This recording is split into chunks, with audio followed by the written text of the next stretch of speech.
The night Maya Collins gave birth, it was raining so hard that the shelter's old roof leaked in 3 places. Staff had put plastic buckets on the floor, and all night long between her contractions, she could hear that steady drip, drip, drip, like a clock counting down to something she wasn't ready for.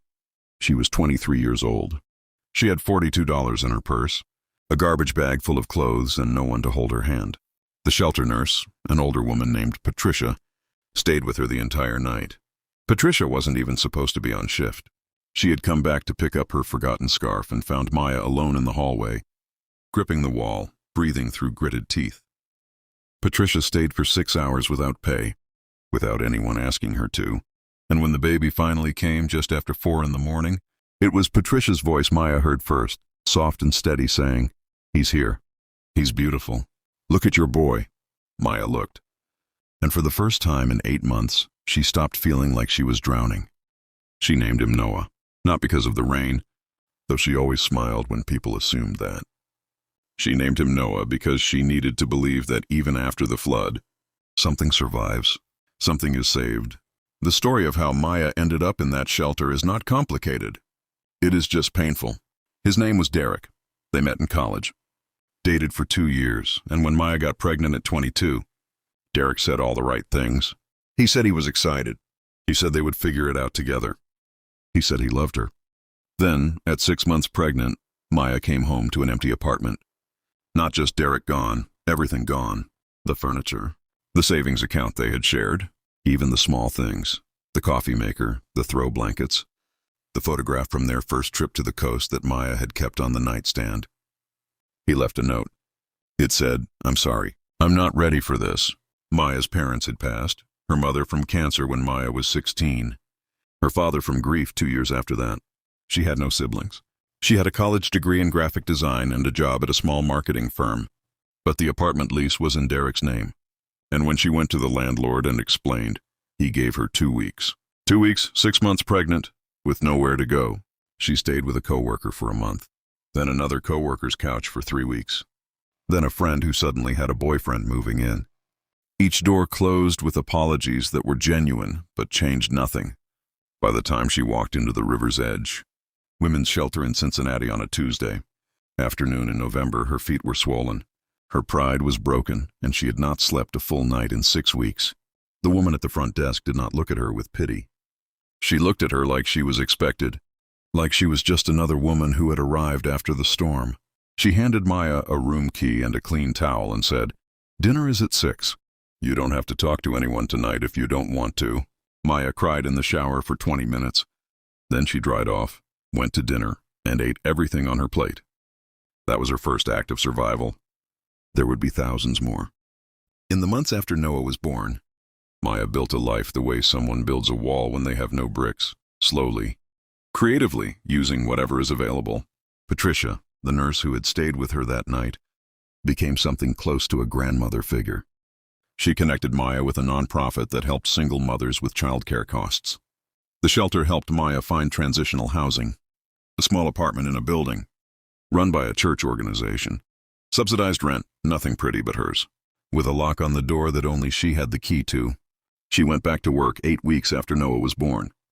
A different company now, a better one, and she worked remotely 3 days a week, which meant she could be home with Noah during naps, during the small hours, during all the invisible moments that nobody talks about but every mother knows. Money was always tight. There was a month when Maya ate peanut butter, sandwiches for 10 days straight because she needed the grocery. Money for Noah's winter coat. There was a year when she didn't buy herself a single new piece of clothing.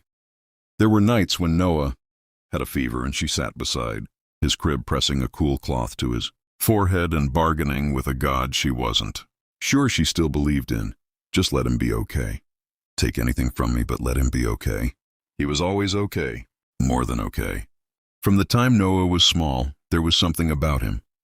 Not in a loud way. He was never the loudest child in the room. But he was the one who noticed. He noticed when his mother was tired and would climb into her lap without being asked and just sit there warm and heavy, like a little anchor. He noticed when other kids at school were eating alone, and he would pick up his tray and move without any drama, without making a big thing of it, just sitting down and saying, "Hey, I like your backpack." He learned to read at 4, not because Maya pushed him. She was too tired to push anyone, but because he was curious in a way that could not be contained. He asked questions constantly. Why does thunder come after lightning? Why do some people live in big houses and some people don't have houses? Why did his dad leave?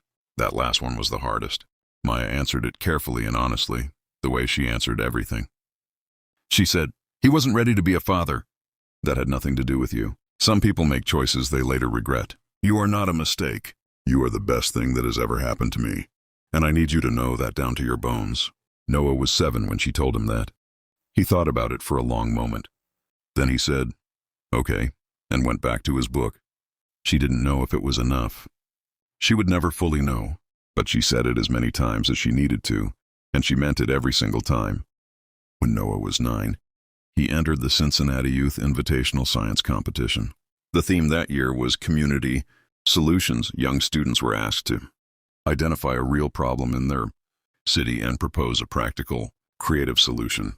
The other entries were impressive. A water filtration concept, a school recycling program, a community garden design. Noah's project was called the Bridge Map. He had spent 3 months, mostly on weekends while Maya worked from the kitchen table, creating a comprehensive digital resource guide for homeless families and single parents in Cincinnati.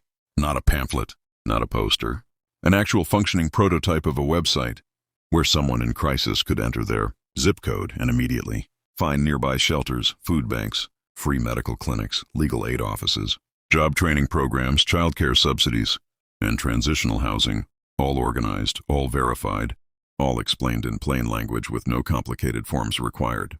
He had done it himself, with library internet, YouTube tutorials, and a borrowed laptop. When the judges asked Noah what inspired the project, he was quiet for a second. Then he said, "My mom was homeless when I was born." She figured it out, but it was hard because the information was everywhere and nowhere at the same time. "I just wanted to make it easier for the next person." The room was silent.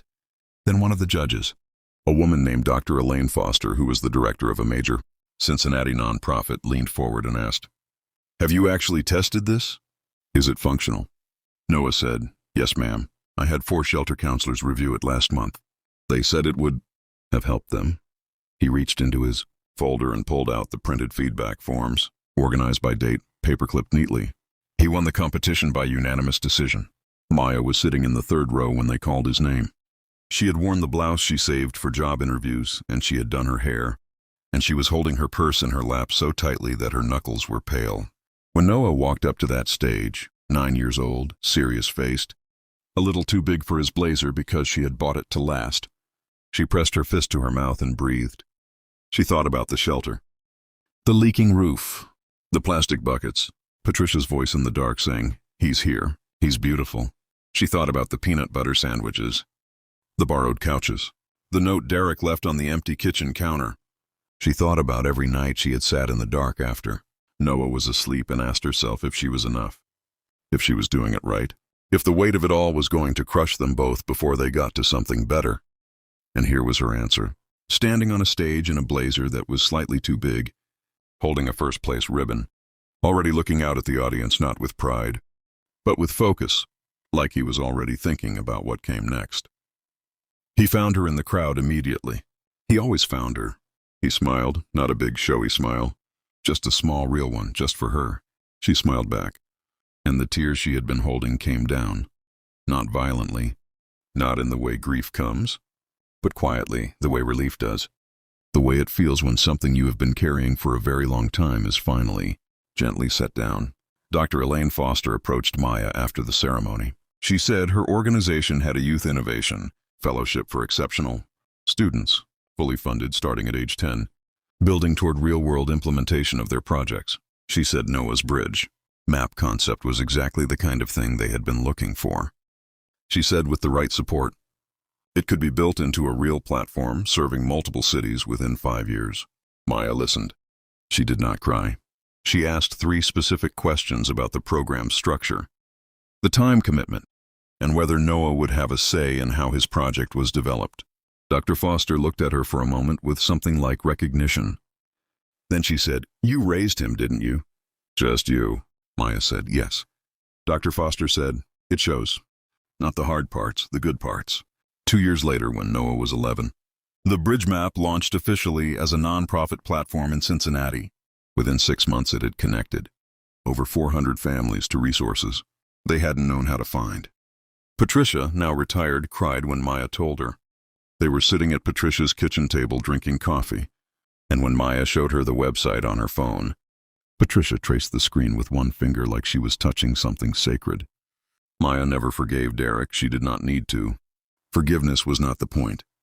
The point was that she had taken the worst night of her life, the rain, the leaking roof, the $42, the absolute alone of it, and she had stayed.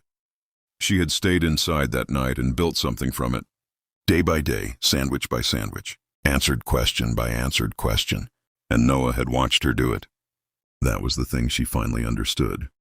Sitting in Patricia's kitchen with the afternoon light coming through the window and her son's name on a website, that was quietly, steadily helping strangers find their way home. She had thought all those years that she was protecting him from the hard parts.